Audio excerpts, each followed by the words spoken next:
Moneter Bank Indonesia itu tidak punya pilihan lain ya sekarang ini. Saya meyakini ya.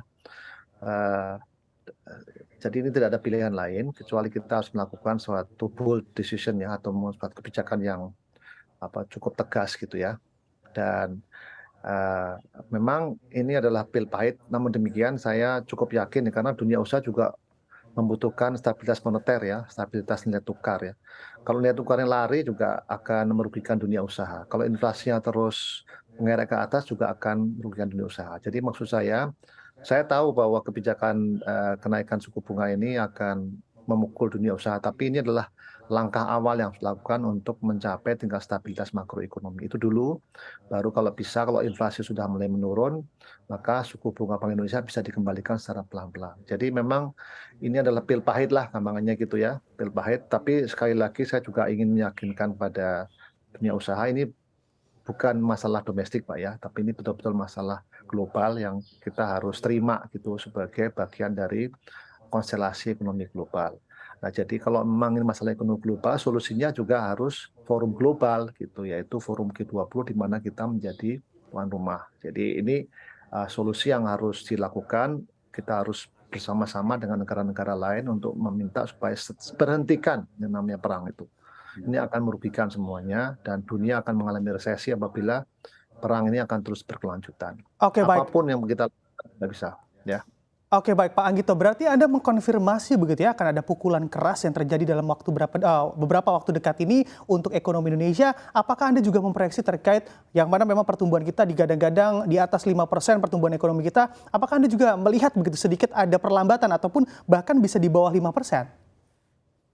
Enggak lah, 5% karena tahun lalu kan pertumbuhan kita masih minimal ya. Jadi sekarang pertumbuhan ekonomi kan dibandingkan dengan tahun yang lalu tuh.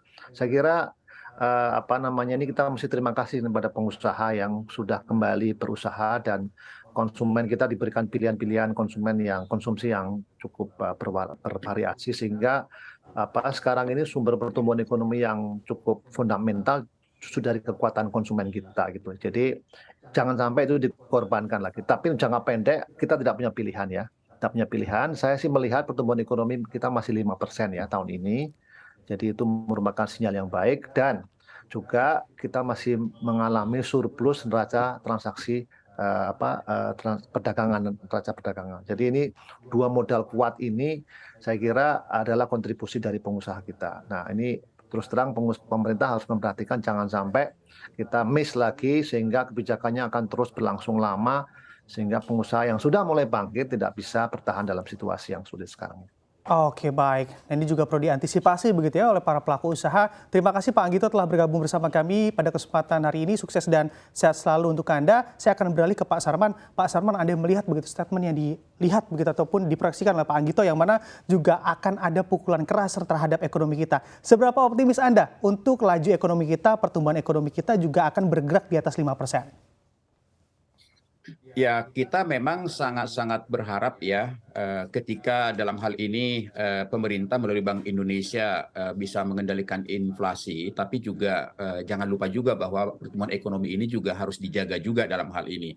Apalagi kita tahu bahwa kalau kita lihat di antara negara-negara yang selama ini kuat ekonominya, ya, tapi kita saat ini melihat mereka juga sudah rontok dalam hal ini. Tapi kita masih sangat positif. Bahkan pemerintah masih mematok pertumbuhan ekonomi kita tahun 2023 itu di angka 5,3 dalam hal ini. Nah, untuk itu memang kita tahu bahwa pertumbuhan ekonomi kita ini kan sangat ditopang oleh konsumsi rumah tangga kita. Hampir 60% pertumbuhan ekonomi kita ditopang oleh konsumsi rumah tangga. Nah, dengan kekuatan yang kita punya saat ini, kita sangat yakin bahwa ancaman resesi ekonomi global tahun depan kita sangat mampu menahan dampak itu apabila dalam hal ini memang kita bersama-sama dengan pemerintah mampu menjaga yang namanya konsumsi rumah tangga kita.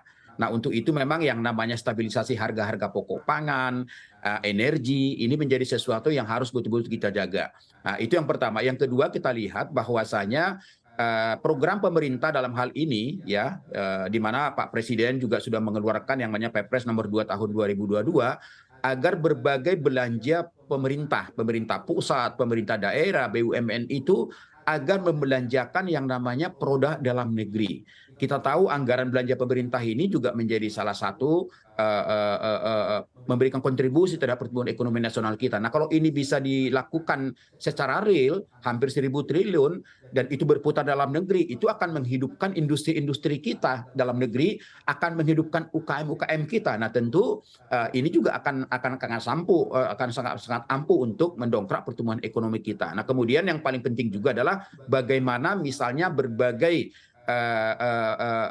bantuan-bantuan sosial yang telah dianggarkan oleh pemerintah, termasuk misalnya subsidi gaji bagi pekerja-pekerja kita, itu disalurkan tepat waktu dan tepat sasaran. Menurut hemat kami juga akan sangat-sangat bisa untuk bagaimana target pertumbuhan ekonomi kita di tahun depan itu tetap terjaga di minimal di angka 5,3 gitu.